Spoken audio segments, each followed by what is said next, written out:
The speaker should speak the Dharma free of the 8 worldly concerns, free of showing off knowledge, free of showing off any tantric powers, free of showing any pretense or guile or arrogance.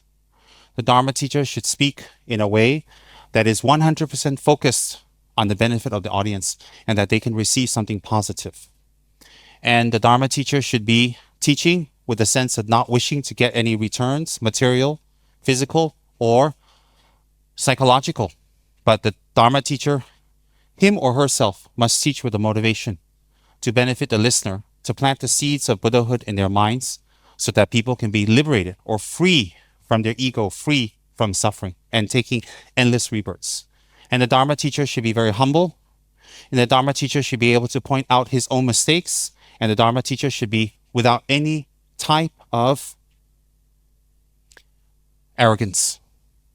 The Dharma teacher must represent the Dharma well. The Dharma teacher must reflect the Dharma well. If that is the case, then the Dharma center will grow, then the Dharma students will gain attainments, and the Dharma environment will expand.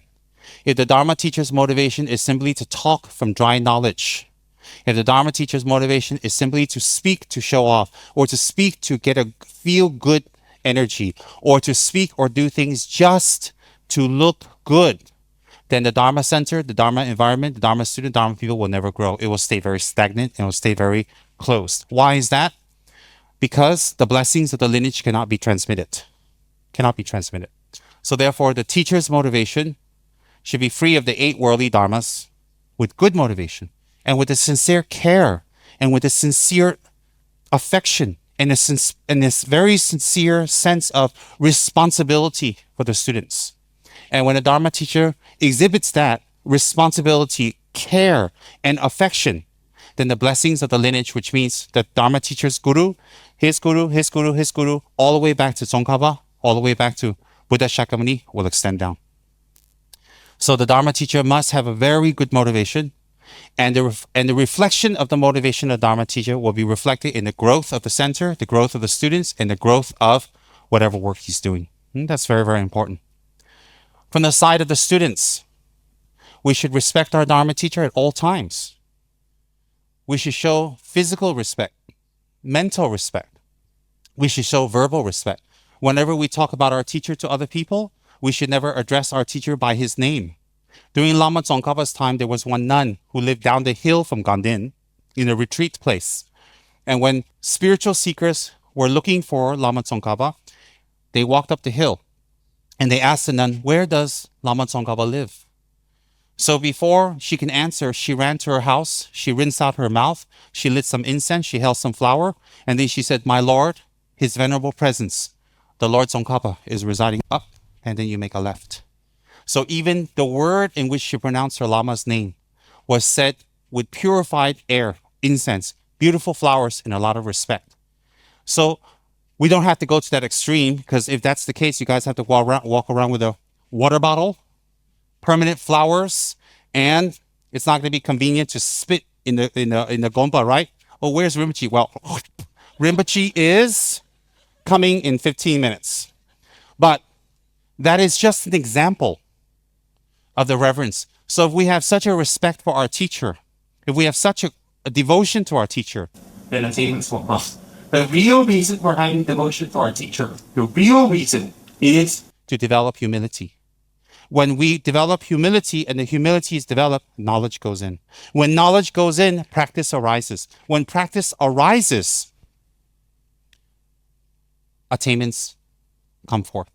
When you gain attainments, you gain control over your whole life, your future lives.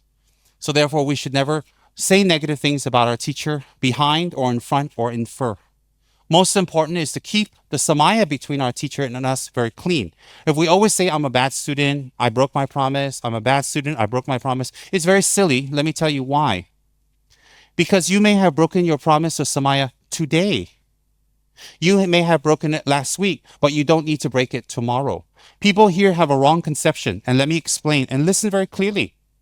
When you receive samaya or vows, the vows are not broken, and once broken, not useful anymore. That's not correct. If you've broken your commitment or vows today, you can repair it for tomorrow and you can start anew tomorrow. If you break it tomorrow, you can start again. Some people around here think, oh, I've broken my commitment, Samaya. Let me stay away. Let me go away. Let me find a time when I'm ready. But that's wrong view. Why? People who wait till they're ready will never be ready. Do you know why? People who wait for when they're ready will never be ready because they create the causes not to be ready by not creating the causes to do it now. If you do the work now, if you do the practice now, you create the causes to be even more and more and more and more ready. If you go away now, if you don't do the practice now, if you say wait for a good time later, the good time later never arises. Why doesn't the good time arise? Cause resembles effect. So if you plant an apple tree and you hope that oranges will grow, illogical. So therefore, if we say, I'm not ready for Dharma now, I'm not ready to do Dharma now, I'm not ready to do it now, actually it's wrong view. Why? Buddha never said, Tsongkhapa never said, you do Dharma when you're ready. Tsongkhapa says, if you're in samsara, you are ready. If you're subject to birth, death, old age, and sickness, you are ready. If you fall within the parameters of the Four Noble Truths, you are ready. So when are you ready for Dharma? If you're in samsara, if you fall within the Four Noble Truths, if you are subject to birth, death, old age, and decay, then you are more than ready for the Dharma. So therefore, those who escape or run or make justifications, I'll do Dharma later, I'll do it when I'm ready, I'm not ready now, I can't do it now. On two counts, they're wrong. One, they contradict the Buddha's teachings, which is they are ready now. Second is, oh, I broke my samaya already, so let me stay away. Let me move away, let me go away. Actually, people use that as an excuse to have fun. People use that as an excuse to go into their merriment because they want to say that to look good in front of people. But the sad thing is, by wanting to look good, you're already not practicing Dharma.